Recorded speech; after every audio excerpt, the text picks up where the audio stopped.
Week 7, Part 2, 14.1, Swales as an Academic Source, 14.2, Reading and Annotating Scholarly Sources. 14.1, Swales as an Academic Source. Seminal Source. Many of the readings we encountered in a popular search on discourse communities references John Swales, and it is likely that your library search turned up his name too, which suggests that Swales' work on the topic of discourse communities is of central importance to the discussion and perhaps even helped to initiate in scholarly conversation, making it a seminal text. In fact, Swales extended his earlier work on discourse communities with a recent piece in which he revisits the definition he offered 30 years ago that continues to ground the conversations today. One reason we are reading The Concept of Discourse Community, Some Recent Personal History, is to better understand what makes a discourse community in order to help us as we select a discourse community and begin exploring the literacy practices of the group in earnest.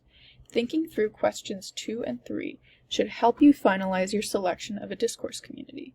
It isn't necessary to be at a herbarium level discourse community, but you at least want an ELI level. Revisit this after you read Swales and when answering those questions.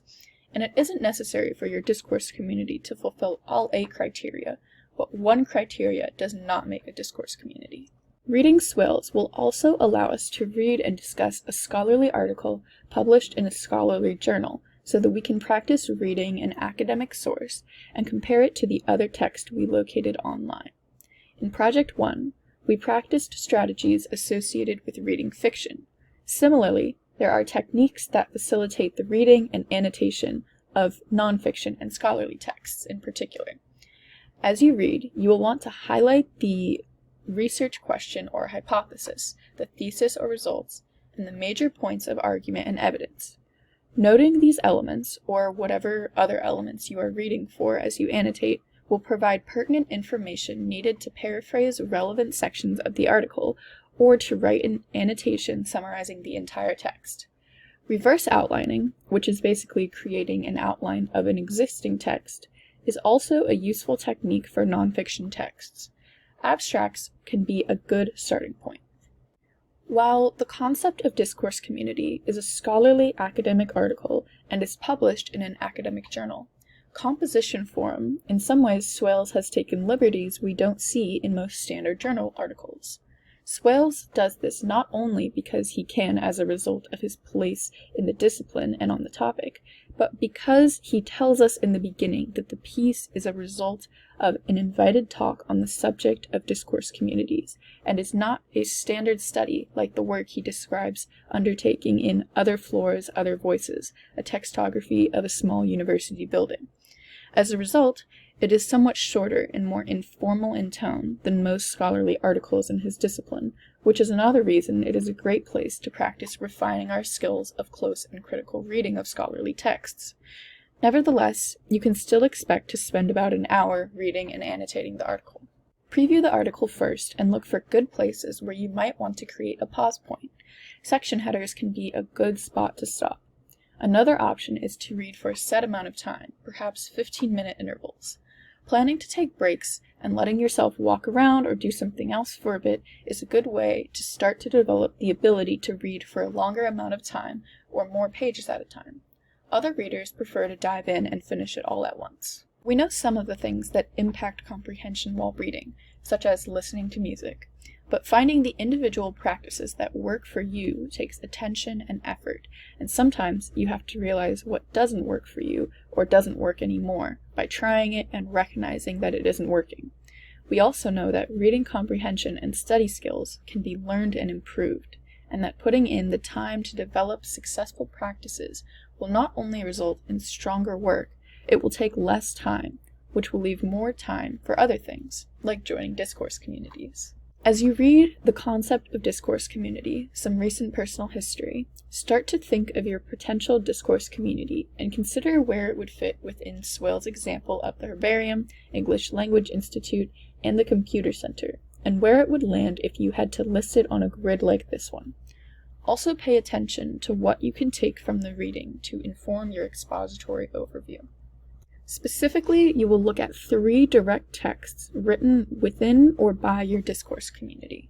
You will want to be able to discuss how the terms and concepts from the concept of discourse community, some recent personal history, function not only as criteria that define a discourse community as a discourse community, but specifically how the 3 pieces of writing you are exploring demonstrate some of the literacy practices Swales is discussing. We will also use Swales to practice integrating scholarly source material. Citation practices will be covered in an upcoming reading, but as you read, make note of at least one direct quote, ideally something like a key definition, to use in question 1 for this assignment. Don't forget to include a signal phrase and in-text citation in MLA. Assignment 14.1.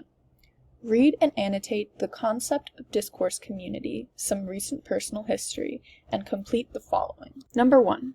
In one paragraph, explain Swales' definition of a discourse community. Include one direct quote and format all source material. Number 2. How is the scholarly reading and its definition of a discourse community different from the public, popular sources you explored? How are they the same? What elements overlap across explanations and conversations? Number 3. Explain the example of the Herbarium, English Language Institute, and the Computer Center, and discuss how it can help you determine what is a discourse community, what isn't a discourse community, and what is somewhere in the middle. Number 4. Consider your potential discourse community with Swales' 8 criteria in mind. Where does your discourse community fit within Swales' criteria? Would Swales say it is a discourse community, isn't a discourse community, or is somewhere in the middle? Explain why and use specific content from the article. 14.2. Reading and annotating scholarly sources. Scholarly articles. Your literacy narrative did not require the use of source material, but most university-level writing assignments require the inclusion and integration of sources.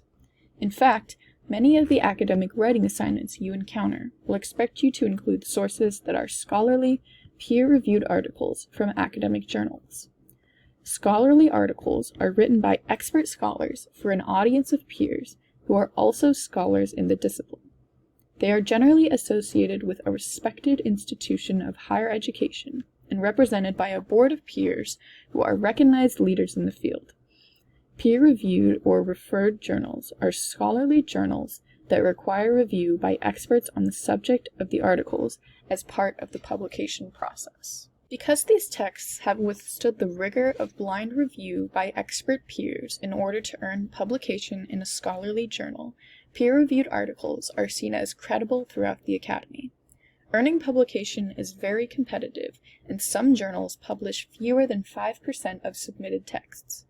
In addition to teaching and administrative expectations, scholars and faculty participate in the creation and publication of scholarly articles and provide service to the field by volunteering their time and efforts to serve as peer reviewers and editorial board members for scholarly journals in their disciplines. USF is an R1 doctoral university, so research and publication are important to the mission of the university, and students are expected to be exposed to research methods and material across the curriculum. A better general understanding of academic publications will help you begin to understand these conversations and prepare you to learn and participate in the scholarly conversations within your field of study. While you will be expected to engage material from academic journals, these articles have been written by and for subject matter experts, which means they often include jargon that makes them difficult to understand unless you are an advanced student in the same field. In addition to being members of the academic discourse community, the scholars who write for other scholars are also members of disciplinary discourse communities, organized as departments and majors, that share a set of terms and concepts necessary to participate in their scholarly conversation. Not only are these texts not written for the public, they aren't even accessible to the public because they are located behind paywalls. When you use Google Scholar to search for scholarly articles, you will likely be asked to pay, which is why instructors encourage using the USF library database. USF pays the subscription fees so that students can access scholarly texts, but people who do not have an access through an institution that pays for journal subscriptions will not be able to read these texts without paying. A range of journals represent a variety of fields and subdisciplines within each field. As you move into your major, you will become familiar with major journals in your area of research and expertise. Journals are ranked and tiered, and the number of citations is used to track the impact of the work. Because reading and citing scholarly material is a vital aspect of many university-level writing assignments, it is important to know your way around finding, reading, annotating, and citing scholarly material. To start, it is useful to recognize that academic texts, even across disciplines and formats, often include many of the same basic elements. Whether you search in Google Scholar or through the USF library, you should see a journal title, an article title, and an author. You will likely also see more specific information about the edition or volume and page numbers. Most searches will also show you at least part of the abstract. The abstract is a vital part of the article because it provides you with a brief overview of the important elements of the text, such as topic, research question or hypothesis, methods, and findings. Close and careful reading of the abstract will let you know if and how the article relates to the work you are doing. The abstract generally appears at the beginning of the text just before the keywords and introduction. Keywords serve as tags or search terms that let the reader know major concepts within the article. After the abstract and keywords, the article will begin with the introduction. The introduction will provide an overview of the research being conducted and will generally include the research question that organized the study or the hypothesis being tested in the study. After the introduction, many articles provide a literature review, which is a review of relevant research that provides the context necessary to understand where the current research picks up within the scholarly conversation and the background needed to serve and the foundation of the work. Literature reviews often provide the reader with a useful overview of the scholarly conversation on the topic, which can be very helpful to students wanting to learn about the research on a subject. Following the literature review, most articles provide an overview of the methods and the research design so that readers are aware of what was done and how, which also allows the work to be replicated. The climax of most articles is the results section, which shares the findings of the research. The results are usually included in the thesis, as stated in the abstract. Finally, most texts conclude with a discussion section that talks about the relevance and impact of the findings and interpretation of the results. A call for more research or action may also be included in the conclusion. Once the content of the article has concluded, a list of references will be included. Identifying these or similar components in an article will allow you to create a reverse outline of the text. Research approaches are disciplinary, and the format and expectation of scholarly articles can vary by subdiscipline and publication. Not all articles across disciplines follow the IMRAD format prominent in the sciences, but it is helpful to recognize that these standard elements often appear. A useful practice before reading a text closely and critically is to preview the text to see what the headers tell you about the general outline. One goal of Project 2 is to practice engaging and digesting source material, academic and non-academic, that can be cited in your expository overview. Developing the skills associated with navigating scholarly material is an important part of ENC 1101 and will prepare you for advanced reading, thinking, and writing within and beyond the academy. Most high school students do not read scholarly peer-reviewed articles or practice integrating and citing such texts, so while some elements that serve as the foundation for reading scholarly texts may be familiar, it is worth noting that scholarly texts are generally not short or easy, and learning to read and digest them takes effort. Cue Rocky montage music. Annotating and attribution vary in detail across fields, but the basic expectations exist across all academic writing. Now that you have read the concept of discourse community, some recent personal history, let's look closely at the annotating practices used to write annotations of academic sources. You were introduced to annotating and annotations in Project 1 as a way to write summaries for your literacy narrative. Annotating scholarly sources is more extensive but builds upon many of the same techniques. Annotating for an assignment. Annotating is an important technique that allows readers to prioritize information and summarize based on comprehension of the text. Prioritizing and comprehending content are skills that transfer beyond the academy into every professional discipline and personal practice. The act of annotating a text means making notes, marks, or comments throughout the document. Any text can be annotated, and every annotated text should be annotated with an intention or assignment in mind.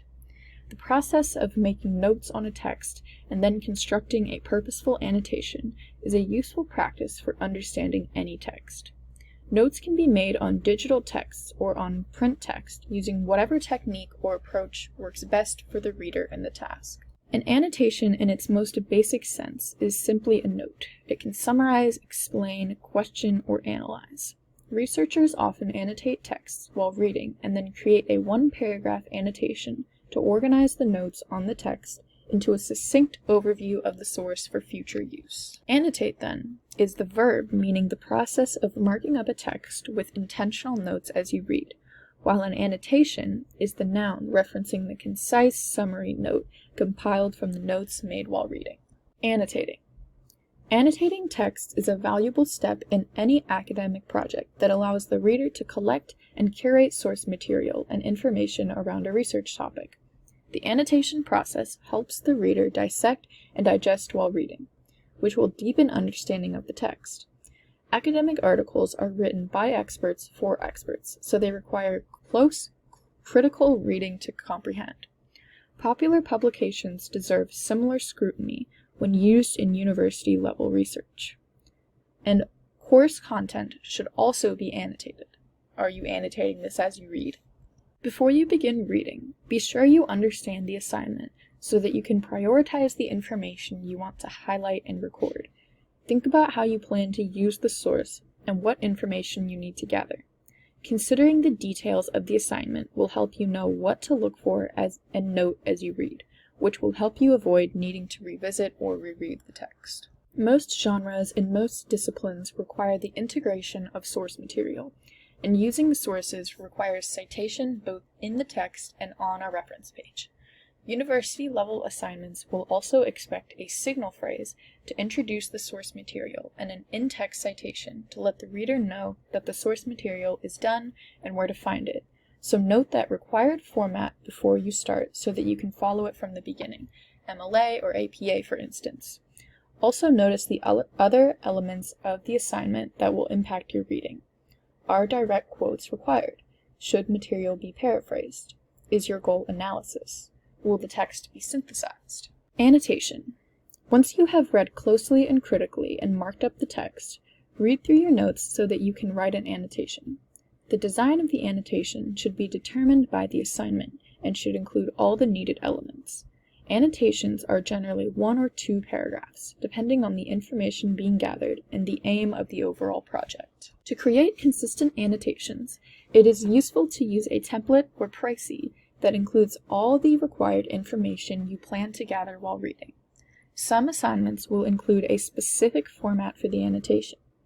If a template is not included in the assignment, creating and following prompts can help you determine the important elements of the text. Let's look at a general example of an annotation template that includes a signal phrase and an in-text citation in MLA. Number 1.